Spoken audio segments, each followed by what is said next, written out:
तो अभी तक हम लोग पढ़ रहे थे किंगडम मोनेरा। किंगडम मोनेरा में आपको कई सारे ग्रुप में बांटा था, याद रखो। माई, ऋषिकेश, चलो, आर यू एक्टिव। तो हम लोगों ने यू बैक्टीरिया के बारे में डिटेल में पढ़ा। यू बैक्टीरिया मेन बैक्टीरिया होते हैं, हमने उनके बारे में डिटेल में आपको पढ़ा दिया। ठीक है, यू बैक्टीरिया आपका खत्म हो चुका है। आज की क्लास डिस्कस करेंगे ब्लू ग्रीन एल्गी के बारे में। इसको शॉर्टकट में BGA भी कहते हैं, BGA, ब्लू ग्रीन एल्गी। आपके क्वेश्चन पूछा जाए आपसे, देखिए आप लोग कितने लोग आंसर दे पाते हैं। Blue green algae is a green colour algae, blue colour algae, red colour algae, none of these. क्या आंसर होगा? ब्लू ग्रीन एल्गी किस कलर का होता है? Blue green algae. तो मैक्सिमम बच्चे कल सेलेक्ट करेंगे, कभी कोई कोई बोलेगा ब्लू होगा, कोई बोलेगा ग्रीन है, कोई कहेगा रेड है। आंसर इसका क्या है पता है आपको? None of these.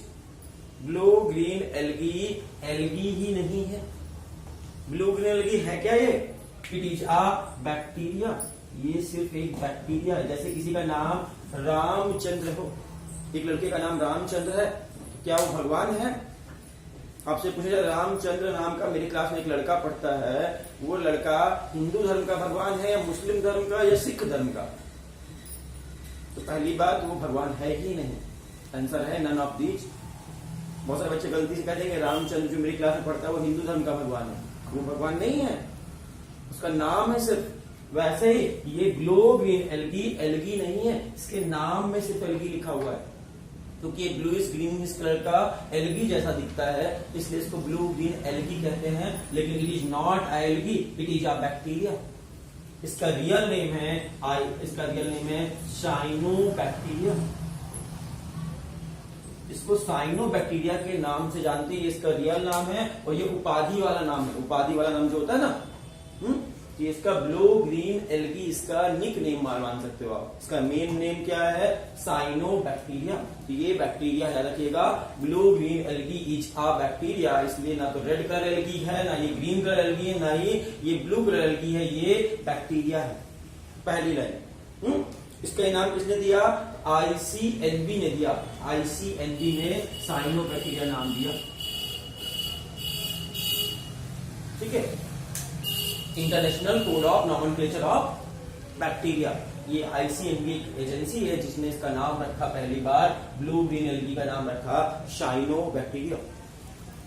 आपको पता है एक चीज पता है, धरती जब बनी होगी आज से कई साल पहले, करोड़ों साल पहले जब धरती बनी होगी, उस समय धरती पर ऑक्सीजन गैस थी या नहीं थी? आंसर है नहीं थी। याद रखिएगा, उस समय धरती पर ऑक्सीजन गैस नहीं थी। आज से कई साल पहले जब धरती बनी होगी, ओरिजिन ऑफ अर्थ हुआ होगा, तब धरती पर ऑक्सीजन गैस नहीं थी। तो धरती पर ऑक्सीजन गैस नहीं थी, फिर धरती पर ऑक्सीजन गैस कैसे आई होगी? पहली बार धरती पर ऑक्सीजन गैस कौन लाया होगा? धरती पर पहला ऑर्गेनिज्म जिसने धरती पर ऑक्सीजन गैस दी होगी, जिसको हम लेकर सांस ले पा रहे हैं। तो ऑक्सीजन गैस पहली बार धरती पर किसने दी? First time. याद रखिएगा, यही वो बैक्टीरिया है साइनोबैक्टीरिया। ब्लू ग्रीन एल्गी दुनिया का पहला ऑर्गेनिज्म है, फर्स्ट ऑर्गेनिज्म है दुनिया का, first organism who produce oxygen. Oxygen gas पहली बार किसने प्रोड्यूस की होगी धरती पे? तो पहली बार first time oxygen gas produce करने वाला बैक्टीरिया था। कौन सा बैक्टीरिया था? साइनोबैक्टीरिया। इसने पहली बार ब्लू ग्रीन एल्गी साइनोबैक्टीरिया ने पहली बार फोटोसिंथेसिस की। कौन सी घटना के दौरान? फोटोसिंथेसिस नाम की घटना की, और फोटोसिंथेसिस कर कौन सी गैस निकाली? ऑक्सीजन गैस निकाली। हम आपको पहले पढ़ा चुके हैं कि बैक्टीरिया जब भी फोटोसिंथेसिस करते हैं ऑक्सीजन गैस नहीं निकलती, लेकिन ब्लू ग्रीन एल्गी साइनोबैक्टीरिया अगर फोटोसिंथेसिस करेगा तो इसकी फोटोसिंथेसिस से ऑक्सीजन निकलती है। ये एक्सेप्शन है, अलग बैक्टीरिया है, बाकी बैक्टीरिया से अलग। जबकि यू बैक्टीरिया कभी फोटोसिंथेसिस करते थे, उनकी फोटोसिंथेसिस नॉन ऑक्सीजेनिक होती थी। लेकिन याद रखिएगा, साइनोबैक्टीरिया अगर फोटोसिंथेसिस करेगा तो इसकी फोटोसिंथेसिस से जरूर ऑक्सीजन गैस निकलेगी। दुनिया का पहला ऑर्गेनिज्म जिसने धरती पर पहली बार ऑक्सीजन दी है वो कौन है? वो साइनोबैक्टीरिया, जिसने पहली बार धरती पर ऑक्सीजन गैस रिलीज की। थैंक यू बोलो इस बैक्टीरिया को। अगर ये बैक्टीरिया ना होता तो धरती पर ऑक्सीजन गैस ना होती, ऑक्सीजन गैस ना होती तो हम ना होते, तुम ना होते, हम सब धरती पर, हमारे पूर्वज ना होते तो ह्यूमन धरती पर कब आया है? ऑक्सीजन की वजह से आया। ऑक्सीजन कौन लाया पहली बार धरती पर? साइनोबैक्टीरिया, ब्लू ग्रीन एल्गी, दुनिया का पहला ऑर्गेनिज्म है जिसने धरती पर पहली बार ऑक्सीजन गैस निकाली। ये बैक्टीरिया जो है blue green algae unicellular stage में भी रहते हैं और कॉलोनी बनाकर भी रहते हैं। कॉलोनी बनाकर मतलब ग्रुप बनाकर, बहुत सारे बैक्टीरिया आ गए और एक साथ ग्रुप बनाकर रहते हैं, दोनों तरह सकते हैं। इनकी ये कहीं भी हो सकते हैं। Blue green algae fresh water में भी मिलता है, मेराइन वाटर में भी मिलता है और आपका फ्रेश वाटर, मेराइन वाटर और जमीन में, टेरेस्ट्रियल एरिया में भी उगते हैं। तीनों जगह मिल जाते हैं, सभी जगह पाए जाते हैं। अब बात करते हैं, अब ब्लू ग्रीन एल्गी को अगर हम देखेंगे तो ब्लू ग्रीन एल्गी किस रंग का होता होगा? ये तो बैक्टीरिया है, पहले तो समझ गए। ब्लू ग्रीन एल्गी या बैक्टीरिया, किस कलर का बैक्टीरिया है ये ग्रीन कलर का होगा या ब्लू कलर का होगा? तो देखिएगा जनरली ये ब्लू और ग्रीन कलर का ही दिखता है, इसीलिए इसका नाम ब्लू ग्रीन एल्गी रखा गया है। याद रखिएगा ये बैक्टीरिया किस रंग का दिखता है? जनरली ब्लूइश और ग्रीनिश कलर का दिखता है। लेकिन ये गारंटी नहीं है कि हमेशा ब्लू और ग्रीन ही होगा। ब्लू ग्रीन एल्गी कभी कभी ब्लू और ग्रीन के अलावा और भी कलर का दिखाई देता है, जैसे कि तीसरा रंग कौन सा हो सकता है? ब्लू और ग्रीन के अलावा रेड कलर का भी दिख सकता है। तो ब्लू ग्रीन एल्गी कभी कभी रेड भी होते हैं। क्या समझे? Blue green algae is generally bluish and greenish colour but some time it may be red colour also. Blue colour का, ग्रीन कलर का और रेड कलर का भी ब्लू ग्रीन एल्गी हो सकता है। एग्जांपल है ट्राइकोडेस्मियम। ट्राइकोडेस्मियम ये एल्गी है, ब्लू ग्रीन एल्गी का एग्जांपल है। और ये किस रंग का होता होगा? ट्राइकोडेस्मियम किस रंग का होता है? रेड कलर का दिखता है। ठीक है, याद रखिएगा blue green algae always bluish और ग्रीनिश कलर के नहीं होते हैं, sometime it may be red also, कभी कभी रेड भी हो सकते हैं। जैसे एग्जांपल ट्राइकोडेस्मियम, ट्राइकोडेस्मियम जो है ये ब्लू ग्रीन एल्गी है और किस रंग का दिखता है? ये रेड कलर का दिखता है। आपसे पूछा जाए रेड सी का नाम सुना है किसने? लाल समुद्र, लाल सागर। रेड सी रेड कलर का क्यों दिखता है? आंसर है क्योंकि लाल सागर में ट्राइकोडेस्मियम नाम का ये एल्गी, ब्लू ग्रीन एल्गी जो है ट्राइकोडेस्मियम, ये पूरे लाल समुद्र में बहुत सारा है। और ट्राइकोडेस्मियम नाम का लाल समुद्र में लाल एल्गी बहुत सारा होने की वजह से बहुत सारा एल्गी है, ट्राइकोडेस्मियम के बहुत सारे एल्गी पाए जाते हैं। इसी वजह से ट्राइकोडेस्मियम ज्यादा होने की वजह से लाल समुद्र लाल रंग का दिखता है।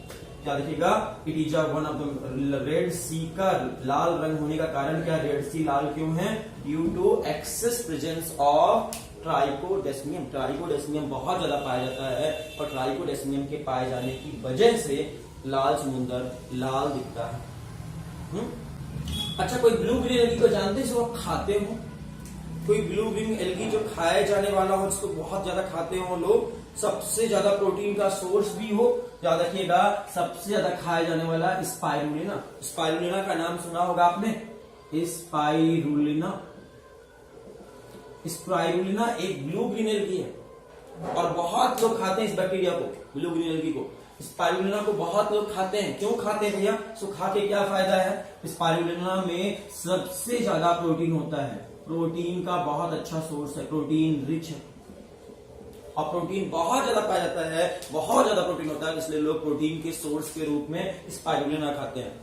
आप में से कोई अगर प्रोटीन पाउडर खाया हो कभी, तो प्रोटीन पाउडर में भी स्पाइरुलिना ही डलता है। स्पाइरुलिना नाम का, ये स्पाइरुलिना डालने की वजह से प्रोटीन पाउडर जो होता है आपका प्रोटीन रिच होता है। प्रोटीन के रिच होने का कारण क्या है? स्पाइरुलिना है। स्पाइरुलिना की वजह से प्रोटीन रिच होता है। ठीक है, तो स्पाइरुलिना है क्या? एक ब्लू ग्रीन एल्गी, एक बैक्टीरिया है, ईटेबल बैक्टीरिया है और बहुत ज्यादा अमाउंट में इसमें क्या होता है?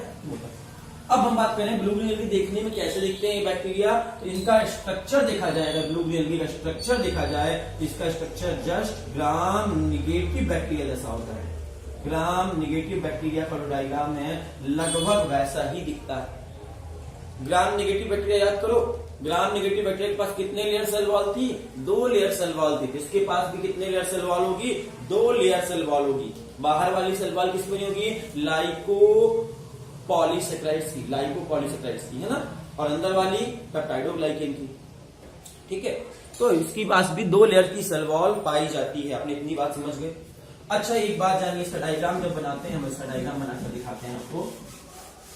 अगर ब्लू ग्रीन एल्गी का डायग्राम देखेंगे आप, इसका डायग्राम देखेंगे तो सबसे बाहर में देखेंगे ये सेल वॉल होगी। कितनी लेयर सेल वॉल होगी? 2 layer, double layer cell wall होगी। अंदर वाली बनी होगी पेप्टाइडोग्लाइकेन की और बाहर वाली बनी होगी लाइपोपॉलीसेकेराइड्स की। इस सेल वॉल है 2 layer cell wall, outer cell wall, outer cell wall जैसे ग्राम नेगेटिव बैक्टीरिया में होती है वैसा ही, इनर सेल वॉल। इसके पास 2 लेयर सेल वॉल होगी। फिर उसके बाद क्या होगा अंदर में? सेल वॉल के बाद अंदर में क्या होगा? सेल मेम्ब्रेन होगी, प्लाज्मा मेम्ब्रेन होगी। दे रही प्लाज्मा मेम्ब्रेन, ये प्लाज्मा मेम्ब्रेन बना दिए लाल रंग से, क्या बन गई? Plasma membrane. सेल मेम्ब्रेन भी बोल सकते हो, प्लाज्मा मेम्ब्रेन या सेल मेम्ब्रेन। और सेल वॉल और सेल मेम्ब्रेन के बीच की जगह को क्या कहते हैं? इस जगह को क्या कहेंगे? इसे कहेंगे पेरीप्लाज्मिक स्पेस। पेरीप्लाज्मिक स्पेस है। और इसमें एक स्पेशल चीज होती है। क्या स्पेशल होता है?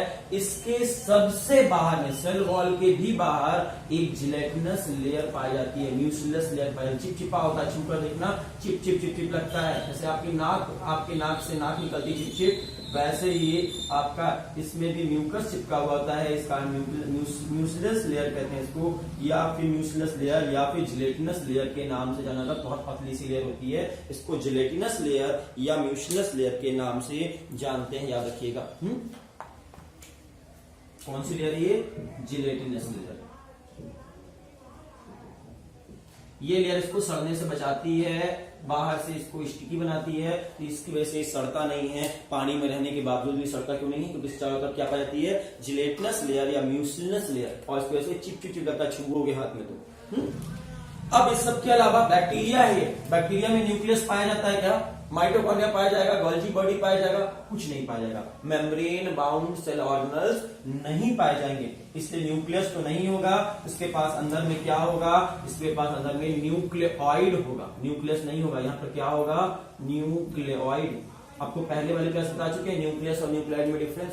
इसके पास सिर्फ न्यूक्लियोइड होगा। और कौन कौन सेल ऑर्गेनल्स पाए जा सकते हैं जिसमें मेम्ब्रेन ना हो? वो सारे सेल ऑर्गेनल्स पाए जा सकते हैं। जैसे कि एग्जांपल के तौर पे ये राइबोसोम होगा। राइबोसोम में कोई मेम्ब्रेन नहीं होती, इसलिए राइबोसोम प्रोकैरियोट और यूकैरियोट दोनों में पाए जाते हैं। इसमें राइबोसोम होगा कि नहीं होगा? हाँ होगा। अच्छा, पहले हम पढ़ा चुके हैं, आप याद रखिए, ध्यान से समझने वाली बात है, कंफ्यूजन नहीं होना चाहिए। हम आपको पहले पढ़ा चुके हैं कि बैक्टीरिया में मेम्ब्रेन बाउंड सेल ऑर्गेनल्स नहीं पाए जाते। कोई भी बैक्टीरिया में मेम्ब्रेन बाउंड सेल ऑर्गेनल्स नहीं पाए जाते। लेकिन ब्लू ग्रीन एल्गी ऐसा बैक्टीरिया है, एक्सेप्शनली बैक्टीरिया है कि इसमें 2 सेल ऑर्गेनल्स पाए जाते हैं। कौन कौन से 2 सेल ऑर्गेनल्स पाए जाते हैं? एक सेल ऑर्गेनल्स का नाम है गैस वैक्यूल्स। ये देखो गैस भरी हुई है अंदर में, और गैस किसके अंदर भरी हुई है? एक मेम्ब्रेन के अंदर भरी हुई है, तो गैस वैक्यूल्स पाया जाता है। और गैस वैक्यूल्स के अंदर क्या भरा हुआ होगा? गैस भरी हुई होगी, और गैस भरी हुई होने के कारण ये क्या करेगा? पानी में जब रहता है पानी में डूबेगा नहीं। आप याद करो, टायर ट्यूब लेकर तालाब कभी गए हो आप लोग? नदी तालाब में किसी बलून को लेकर आप तालाब में जाना, बलून पानी के अंदर नहीं डूबेगा। क्यों नहीं डूबता है? क्योंकि अंदर में गैस भरी होने का कारण बायोंसी देता है। तो यही काम यहाँ पर गैस वैक्यूल से करेंगे, उसको पानी में डूबने से बचा देंगे। ब्लू ग्रीन एल्गी पानी में क्यों नहीं डूबता, क्यों तैरता रहता है? उसको बायोंसी कौन देता है, तैरने में मदद कौन करता है? याद रखना, गैस वैक्यूल्स। BUOYANCY,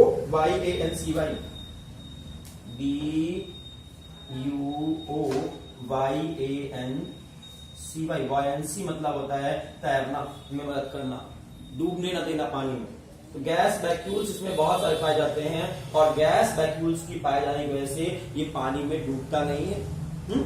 ये मेम्ब्रेन बाउंड सेल ऑर्गेनल्स इसमें एक्सेप्शनली है, होना नहीं चाहिए। बैक्टीरिया है, बैक्टीरिया में मेम्ब्रेन बाउंड सेल ऑर्गेनल्स नहीं पाए जाते, लेकिन गैस वैक्यूल्स एक्सेप्शनली इसमें पाया जाता है। और एक और स्पेशल स्ट्रक्चर पाया जाता है जिसका नाम है थैलेकॉइड। थैलेकॉइड नाम का स्पेशल स्ट्रक्चर इसमें पाया जाता है। कौन सा स्ट्रक्चर? थैलेकॉइड नाम का स्पेशल स्ट्रक्चर इसमें पाया जाता है। ये बना दिए थैलेकॉइड।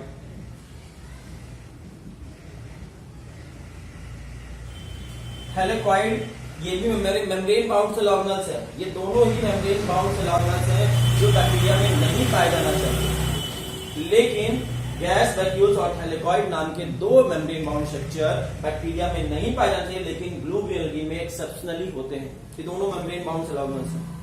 थैलेकॉइड के अंदर क्या भरा हुआ होता है? थैलेकॉइड के अंदर पिगमेंट्स भरे होते हैं, कलर भरा हुआ होता है, फोटोसिंथेसिस करने वाला पिगमेंट भरा हुआ होता है। और पिगमेंट भरे होने का नहीं, फोटोसिंथेसिस में मदद करता है। इसका काम क्या है? फोटोसिंथेसिस में हेल्प करना।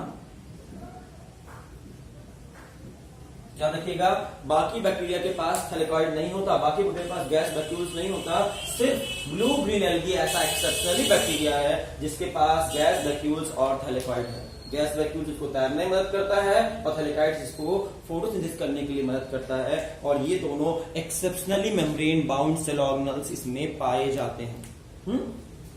अब आपने पढ़ लिया बैक्टीरिया ब्लू ग्रीन एल्गी दिखता कैसा है। लगभग ग्राम नेगेटिव बैक्टीरिया जैसा दिखता है, समझ में आया। सबसे बाद में जिलेटिनस लेयर, फिर दो लेयर सेल वॉल, फिर पेरिप्लाज्मिक स्पेस, सेल मेम्ब्रेन, अंदर में साइटोप्लाज्म। साइटोप्लाज्म में क्या क्या होगा? न्यूक्लियस की जगह न्यूक्लियोइड होगा, राइबोसोम्स होंगे, गैस वैक्यूल्स होंगे, थैलेकॉइड्स होंगे, ये सब कुछ पाया जाएगा।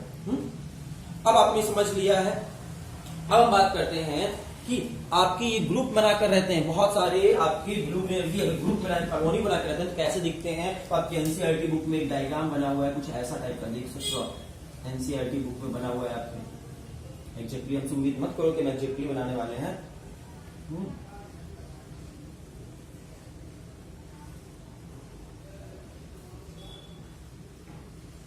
कुछ ऐसा समथिंग लाइक ऐसा बना हुआ है टेढ़ा सा डायग्राम, और इसके चारों तरफ में डॉट डॉट डॉट वाला डायग्राम बना हुआ है। ये बताओ क्या बना रहे हैं? बताओ ये क्या चीज है बाहर में? देखो इसमें बनाए थे जिलेटिनस लेयर है। इसके चारों तरफ क्या होती है? जिलेटिनस लेयर पाई जाती है। याद रखिएगा, ये कॉलोनी में रह रहे हैं बैक्टीरिया, और इस कॉलोनी के बाहर किस चीज की सुरक्षा कवच है? सुरक्षा कवच किस चीज का बना हुआ है? जिलेटिनस लेयर है या म्यूसिनस लेयर है। देख पा रहे हो? ये नीला रंग से जो बनाया डॉट डॉट डॉट क्या है? Gelatinous layer. अच्छा, आपके एनसीईआरटी बुक में कहीं कहीं पे किसी किसी सेल को थोड़ा सा स्पेशल बना दिया है, ऐसे रंग दिया है और बोला है ये स्पेशल सेल क्या है? तो ब्लू ग्रीन एल्गी आपके नाइट्रोजन फिक्सेशन कर सकते हैं, और कुछ इसमें स्पेशल, सभी तो नहीं करते, कोई कोई ऐसे स्पेशल होते हैं जो नाइट्रोजन फिक्सेशन करते हैं, और जो नाइट्रोजन फिक्सेशन करते हैं उस स्पेशल सेल को कहते हैं हेटेरोसिस्ट के नाम से जानते हैं। हेटेरोसिस्ट, ये क्या है? हेटेरोसिस्ट के नाम से जानते हैं। कुछ सेल स्पेशल होती हैं और उनको हेटेरोसिस्ट कहते हैं, और इसी स्पेशल सेल का काम क्या है? हेटेरोसिस्ट का काम क्या है? नाइट्रोजन फिक्सेशन करना। याद रखना, कुछ blue green algae nitrogen fixation करते हैं विद द हेल्प ऑफ, उनमें कौन सेल पाई जाती है? स्पेशल सेल होती है। उस स्पेशल सेल का नाम क्या है? हेटेरोसिस्ट। हेटेरोसिस्ट का काम क्या है? नाइट्रोजन फिक्सेशन करने में मदद करना। ये सारा था आपका बैक्टीरिया का डायग्राम, ब्लू ग्रीन एल्गी का डायग्राम। अब एक शब्द आता है आपका वाटर ब्लूम। ये नाम सुना है कभी किसी ने? Water Bloom. इस वर्ड का मतलब क्या होता है? ये वर्ड समझते हैं, वाटर ब्लूम वर्ड का मतलब क्या होता है? वाटर में ब्लूम, वाटर ब्लूम, इस शब्द का मतलब होता है अगर ब्लू ग्रीन एल्गी कोई भी प्लांट पानी में बहुत ज्यादा फैल जाए, बहुत ज्यादा एक्सेसिव ग्रोथ कर ले, तो एक्सेसिव ग्रोथ को ही कहते हैं एक्सेसिव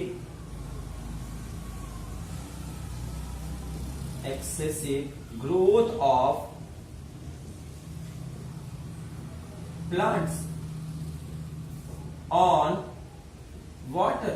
पानी में अगर बहुत ज्यादा पेड़ ग्रोथ कर जाए, एक्सेसिव ग्रोथ हो जाए, तो एक्सेसिव ग्रोथ होने की वजह से एक्सेसिव ग्रोथ हो जाए प्लांट में, तो अगर प्लांट में बहुत ज्यादा ग्रोथ हो जाए पानी पेड़ों की, तो पेड़ पानी में पेड़ ही पेड़ बहुत सारे हो जाए, तो बोलेंगे वाटर ब्लूम हो गया है। बहुत सारे प्लांट आ गए, किसी तालाब नदी को देखना, उसमें बहुत सारे पेड़ ही पेड़ हो जाए, हरा हरा भर जाए, तो बोलना उसमें क्या हो गया? वाटर ब्लूम हो गया। इससे बताओ किसी तालाब में बहुत सारे पेड़ लगे हुए हो तालाब के अंदर, नदी के अंदर, तो बताओ उसका पानी ज्यादा अच्छा मानोगे या खराब मानोगे? आप उसको पानी को पीने के लिए यूज करोगे, नहाने में यूज करोगे कि नहीं करोगे? नहीं करोगे। पॉल्यूट हो गया वाटर, पॉल्यूशन हो जाता है। तो क्या हो गया, ये पॉल्यूट हो गया। किसकी वजह से पॉल्यूट हो गया है? एक्सेसिव ग्रोथ ऑफ वाटर में, प्लांट की एक्सेसिव ग्रोथ की वजह से पानी गंदा हो जाता है, पॉल्यूशन हो जाता है, और उस गंदे पानी को, पॉल्यूशन को हो जाता है, इस घटना को कहते हैं वाटर ब्लूम हो गया। और याद रखना, ब्लू ग्रीन एल्गी भी बहुत बैक्टीरिया है, बहुत जल्दी बच्चे पैदा करेगा, पूरे तालाब में फैल जाएगा, और बहुत तालाब में फैल जाएगा, वाटर ब्लूम हो जाएगा। इससे क्या क्या नुकसान होगा? इससे पहला वाटर पोल्यूशन हो जाएगा, दूसरा ये जब बहुत फैल जाएंगे ब्लू ग्रीन एल्गी पानी में, तो इससे एक केमिकल निकलता है, और उस खतरनाक केमिकल का नाम है डेथ फैक्टर। डेथ फैक्टर नाम का जहरीला केमिकल निकलता है, डेंजरस मटेरियल निकलता है, और इस डेथ फैक्टर की वजह से, इस डेथ फैक्टर नाम के जहरीले केमिकल के निकलने की वजह से पानी पूरा गंदा हो जाता है, और इस डेथ फैक्टर की वजह से पानी में जितने भी एनिमल्स होंगे, एक्वेटिक एनिमल, वो सब बेचारे मर जाते हैं। एक्वेटिक एनिमल के मरने का कारण कौन सा है? Death factor.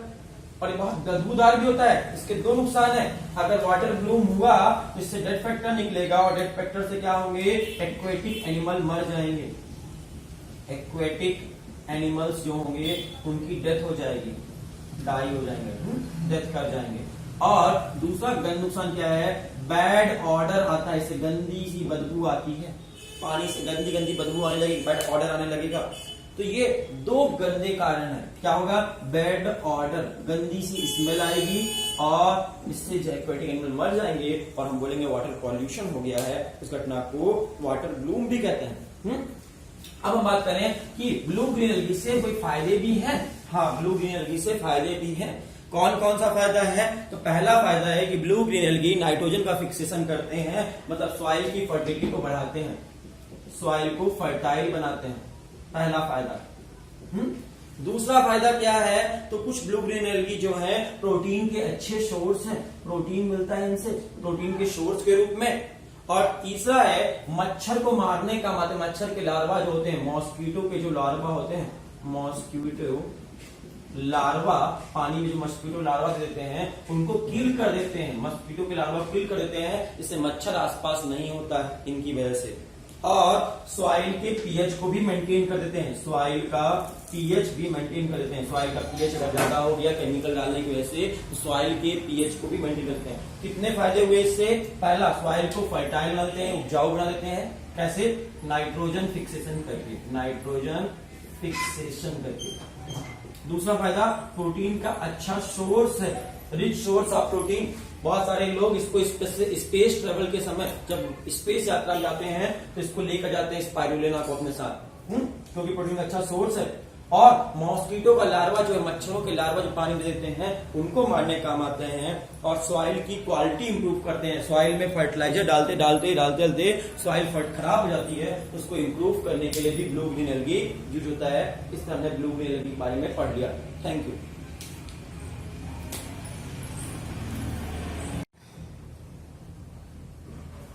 तो अभी तक हम लोगों ने कई तरह के बैक्टीरिया पढ़े। हमने पढ़ाया आपको बैक्टीरिया का स्ट्रक्चर क्या होता, बैक्टीरिया का न्यूट्रिशन कैसा होता, रिस्पायरेशन कैसा होता, बहुत कुछ पढ़ा। ठीक है, अब बात करते हैं कुछ अलग ढंग के बैक्टीरिया हैं जो नॉर्मल बैक्टीरिया से अलग हैं, उन बैक्टीरिया के बारे में पढ़ते हैं। ठीक है, ऐसे बैक्टीरिया जो नॉर्मल बैक्टीरिया से डिफरेंट है, जैसे एग्जाम्पल तौर पे माइकोप्लाज्मा। माइकोप्लाज्मा के बारे में आपको पहले ही बता चुके हैं कि माइकोप्लाज्मा ये एक स्पेशल तरह का बैक्टीरिया जो बाकी बैक्टीरिया से डिफरेंट है। इसमें स्पेशल क्या है? इसमें सेल वॉल एब्सेंट होती है, इसमें सेल वॉल नहीं पाई जाती। सभी बैक्टीरिया के चारों तरफ सेल वॉल होती है, लेकिन माइकोप्लाज्मा स्पेशल बैक्टीरिया है, इस बैक्टीरिया के पास सेल वॉल नहीं पाई जाती। एक स्पेशल बैक्टीरिया से मिलिए ऐसा बैक्टीरिया जिसके पास माइकोप्लाज्मा स्पेशल बैक्टीरिया है, इसके पास सेल वॉल नहीं होती, वरना सभी बैक्टीरिया की चारों तरफ सेल वॉल होती है। सिर्फ माइकोप्लाज्मा स्पेशल बैक्टीरिया है जिसमें आपकी सेल वॉल नहीं पाई जाती। आपने पढ़ा होगा सेल चैप्टर में द स्मॉलेस्ट सेल का नाम, दुनिया की सबसे छोटी सेल का नाम। स्मॉलेस्ट सेल कौन सी, सबसे छोटी सेल कौन सी है? तो देखिएगा, आपने पढ़ा होगा स्मॉलेस्ट सेल जो है दुनिया की सबसे छोटी सेल, वो माइकोप्लाज्मा ही है, और उसका नाम है TPLO। TPLO माइकोप्लाज्मा का एक टाइप है, माइकोप्लाज्मा ग्रुप के अंदर आता है। तो सबसे स्मॉलेस्ट सेल कौन है? माइकोप्लाज्मा दुनिया की सबसे छोटी सेल मानी गई है, और इसे PPLO के नाम से भी जानते हैं, pleuropneumonia like organism. Pleuropneumonia like organism full form होता है। तो माइकोप्लाज्मा में सबसे छोटी सेल है और इसके चारों तरफ सेल वॉल नहीं होता। ये क्या है, एक तरह का बैक्टीरिया है। तो माइकोप्लाज्मा क्या है, एक बैक्टीरिया है। लेकिन माइकोप्लाज्मा बाकी बैक्टीरिया से अलग है किस मामले में कि बाकी बैक्टीरिया में सेल वॉल होगी, लेकिन माइकोप्लाज्मा एक लौता ऐसा बैक्टीरिया जिसमें सेल वॉल नहीं होगी। अब सोचो सेल वॉल नहीं होगी तो इसका शेप फिक्स होगा कि नहीं होगा? इसका कोई फिक्स शेप नहीं होगा। क्यों? क्योंकि चारों तरफ फिक्स शेप नहीं होगा। क्यों फिक्स शेप नहीं होगा? Due to absence of cell wall. Cell wall नहीं है, रिजिड सेल वॉल नहीं चारों तरफ, इसलिए इसका एक फिक्स शेप नहीं होगा। ये अपना शेप चेंज कर सकता है। जैसे कि जोकर, आपने सुना है जोकर का नाम? जोकर किसे कहते हैं? जो अपना चेहरा बार बार बदल लेता है, अपना फेस बदल लेता है, उसे जोकर कहते हैं। ऐसे ये भी बच्चों अपना चेहरा बदल देता है, इसीलिए इसको jokers of plant kingdom, plant kingdom का जोकर कहा गया। Joker of plant kingdom. आपसे कोई पूछे प्लांट किंगडम के जोकर का नाम बताइए, तो आंसर होगा माइकोप्लाज्मा।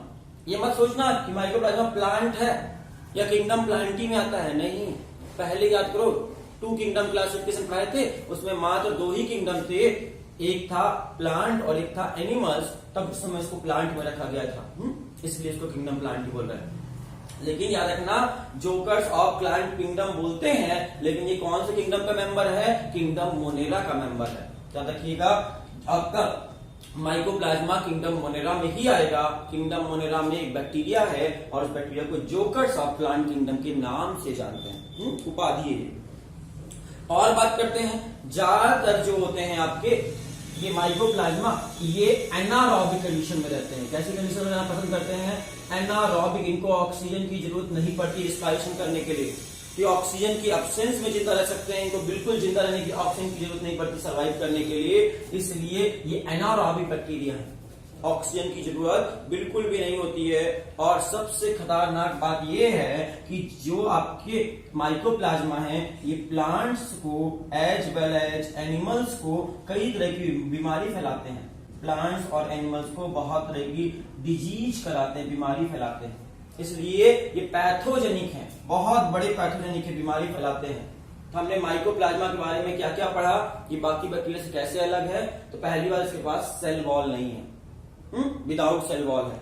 दूसरी बात, दुनिया की सबसे स्मॉलेस्ट सेल है और इसको पीपीएलओ के नाम से भी जानते हैं। इसका एक ग्रुप का नाम है पीपीएलओ, एक पर्टिकुलर बैक्टीरिया का नाम, सबसे स्मॉलेस्ट सेल है। इसका कोई फिक्स शेप नहीं होता और फिक्स शेप ना होने की वजह से इसको जोकर ऑफ प्लांट किंगडम कहते हैं, जोकर के नाम से जानते हैं माइकोप्लाज्मा को। और ये प्लांट्स और एनिमल दोनों में बीमारी फैलाते हैं, डिजीज कॉज करते हैं और ये एनारोबिक कंडीशन में रहना पसंद करते हैं। ये सारा का सारा कुछ इसके बारे में पढ़ लिया हमने, माइकोप्लाज्मा के बारे में पढ़ा हमने। ठीक है, अब हमको पढ़ना है अगला, एक और बैक्टीरिया से मिलते हैं जो बाकी बैक्टीरिया से अलग है। ठीक है, लास्ट बैक्टीरिया बहुत क्लास से कर रहे हैं, सुन लेते हैं नेक्स्ट लास्ट। तो लास्ट बैक्टीरिया से मिलते हैं जो बाकी बैक्टीरिया से अलग है, उसका नाम है Archie bacteria, ARCHAE, Archie bacteria. ये बैक्टीरिया भी बाकी बैक्टीरिया से अलग है। अगर आपसे कोई पूछे कि आपके पूर्वज कौन थे, सबसे पहला ऑर्गेनिज धरती पर जो आया होगा, जब धरती बनी होगी, सबसे पहला ऑर्गेनिज धरती पर कौन आया था? First organism of the earth.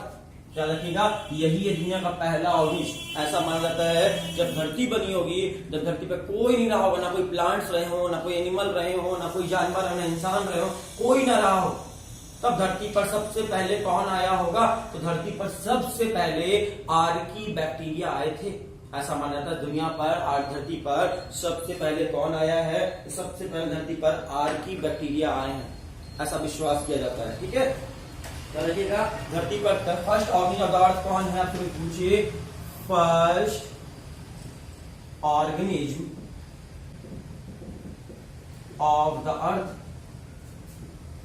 अगर आपसे पूछे धरती का पहला ऑर्गेनिज का नाम, लिविंग ऑर्गेनिज का नाम बताइए, आंसर होगा आर्की बैक्टीरिया। दुनिया में सबसे पहले कौन आए थे? बैक्टीरिया आए थे। और कौन सा बैक्टीरिया? प्राचीन जमाने का बैक्टीरिया।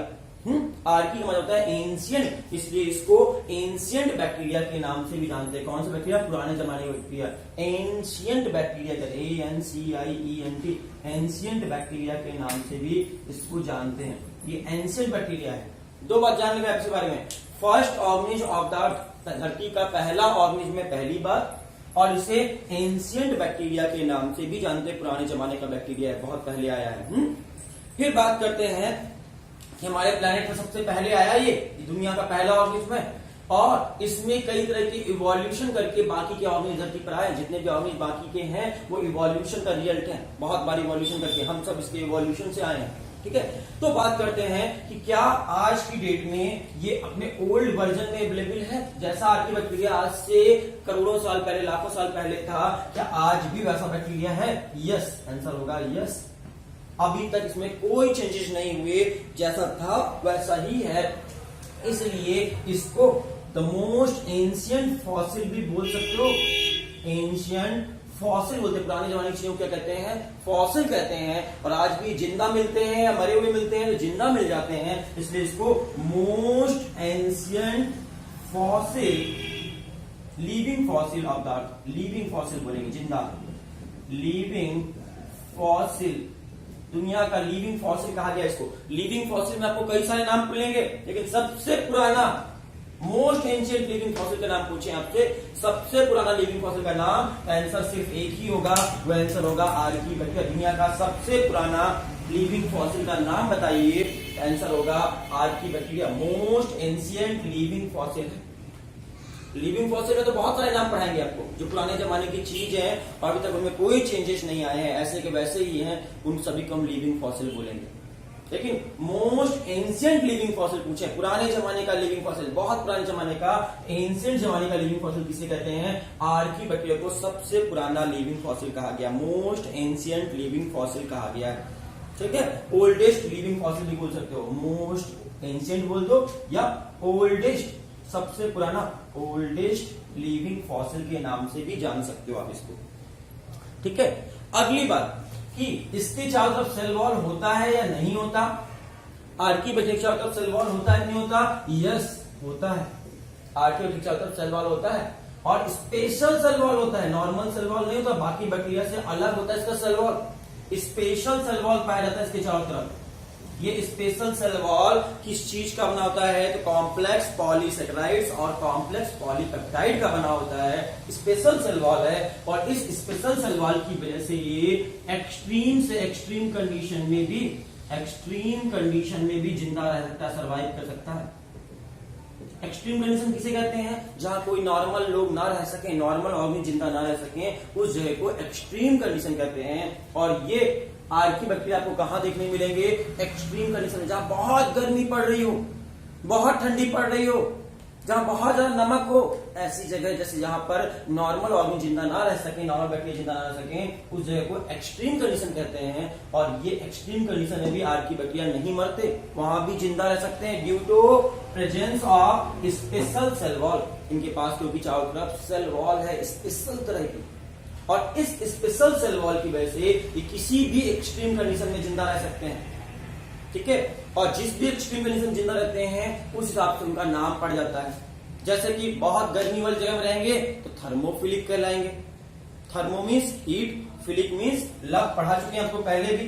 थर्मोफिलिक, थर्मो मीन्स होता है हीट और फिलिक का मतलब होता है लव। तो अगर ये हीट लविंग गर्म गर्म जगह में पाए जाएंगे तो थर्मोफिलिक कहलाएंगे। एसिडिक जगह में पाए जाएंगे एसिडोफिलिक कहलाएंगे, एसिडोफिलिक कहलाएंगे। और अगर गर्मी भी हो और एसिड भी हो, दोनों हो, तब उस जगह में रहने वाले को क्या कहेंगे? Thermo acidophilic bacteria, thermo acidophilic कहलाएंगे। गर्मी भी थी और एसिडिक पीएच भी है, थर्मो एसिडोफिलिक बैक्टीरिया। तो बैक्टीरिया कहाँ रह रहे हैं, उस जगह के, उस वहां की इन्वायरमेंटल कंडीशन, वहां की सिचुएशन के हिसाब से बैक्टीरिया का नाम हो जाएगा। अगर बताओ सॉल्टी जमीन में रहते हैं, नमक बहुत ज्यादा है, समुद्र में बैक्टीरिया मिले, बहुत खारे पानी में, नमक ही नमक पानी में है, तो सॉल्ट वाटर में रहे, सॉल्टी वाटर में रहे, तो उनका क्या नाम होगा? हेलोफिलिक। हेलोफिलिक कब बोलेंगे? अगर ये सॉल्टी वाटर में रहते हैं, जहां बहुत नमक हो, नमकीन पानी में रहते हो, इनको हेलोफिलिक बोलेंगे। ठीक है, अच्छा ये हेलोफिलिक बैक्टीरिया के बारे में कुछ स्पेशल बात बता देते हैं। क्या किसी को पता है, किसी ने जादू मूवी देखी है? कोई मिल गया मूवी देखी है? कोई मिल गया, कोई मिल गया मूवी अगर याद आ रही हो आपको, उसमें जादू नाम का एक कैरेक्टर था, याद है किसी को? जादू था एक, उसकी खास बात थी, तो खाना कैसे खाता था? धूप में खड़ा हो जाता था, जादू। देखिए ना, धूप में खड़ा हो जाता था और धूप में आते ही उसका पेट भर जाता था। मतलब वो सन से डायरेक्ट एटीपी एब्जॉर्ब कर सकता था, डायरेक्ट सन की एनर्जी को एटीपी में कन्वर्ट कर सकता था, डायरेक्ट, बिना कुछ खाए पिए। ना उसको हमारी तरह रोटी सब्जी खाने की जरूरत थी, ना पानी पीने की जरूरत थी, ना कुछ करने की जरूरत थी। डायरेक्ट सन की लाइट से उसका पेट भर जाता था। देखिए मूवी में, बताइए ऐसा कोई ऑर्गेनिज्म सच में दुनिया में है क्या? वो तो मूवी थी। तो ऐसा कोई ऑर्गेनिज्म सच में दुनिया में है जो धूप में खड़ा हो जाए और उसका पेट भर जाए? आप में से बहुत लोग बोलेंगे प्लांट। गलत जवाब। प्लांट तो पहले फोटोसिंथेसिस करके खाना बनाते हैं, फिर उस खाना को खाते हैं, ग्लूकोज बनाते हैं, फिर ग्लूकोज को खाते हैं। डायरेक्ट नहीं मिलता। ऐसा कोई ऑर्गेनिज्म को डायरेक्ट एनर्जी मिल जाती हो, धूप में खड़ा हो और उसका पेट भर जाए, उसको एनर्जी मिल जाए? हाँ, ऐसा ऑर्गेनिज्म है। कौन है? बैक्टीरिया है। एक धरती पर एक ऐसा बैक्टीरिया रहता है जो डायरेक्ट पानी में डायरेक्ट आपको सन की लाइट को डायरेक्ट एटीपी में कन्वर्ट कर सकता है। कौन सा बैक्टीरिया है? हेलोफिलिक बैक्टीरिया, समुद्र में रहने वाले बैक्टीरिया। ये हेलोफिलिक बैक्टीरिया की खास बात क्या होती है? ये डायरेक्ट सनलाइट को कन्वर्ट कर सकते हैं किसमें? एटीपी में, एनर्जी में। एडेनोसिन ट्राइफॉस्फेट एटीपी में डायरेक्ट कन्वर्ट कर देंगे किसको? सनलाइट को। कौन? कुछ हेलोफिलिक बैक्टीरिया के पास स्पेशल पावर होता है, जादू की तरह कि वो डायरेक्ट सन की लाइट को एटीपी में कन्वर्ट कर सकते हैं। ऐसा क्यों कर पाते हैं? क्योंकि इस हेलोफिलिक बैक्टीरिया के चारों तरफ एक मेम्ब्रेन पाई जाती है और इस मेम्ब्रेन का रंग पर्पल होता है, इसलिए इस मेम्ब्रेन को पर्पल मेम्ब्रेन कहते हैं। पर्पल मेम्ब्रेन की वजह से इसके शरीर में पर्पल मेम्ब्रेन है, इसलिए सन की लाइट को डायरेक्ट कन्वर्ट कर सकता है। अगर आपके शरीर में भी पर्पल मेम्ब्रेन होती तो आपको भी खाना कमाने की जरूरत पड़ती, ना खाना बनाने की जरूरत पड़ती, ना खाने की जरूरत पड़ती। डायरेक्ट धूप में थोड़ी देर बैठते, पेट भर जाता, आपको एनर्जी मिल जाती, फिर रिचार्ज हो जाते। जैसे मोबाइल को रिचार्ज कर लेते ना, इलेक्ट्रिसिटी में लगा दो, रिचार्ज हो गया। तो वैसे ही आप भी रिचार्ज हो जाते धूप में खड़े होके। कौन सी चीज होती है अगर आपके शरीर में? तो पर्पल मेम्ब्रेन। बहुत सारे साइंटिस्ट इसमें रिसर्च कर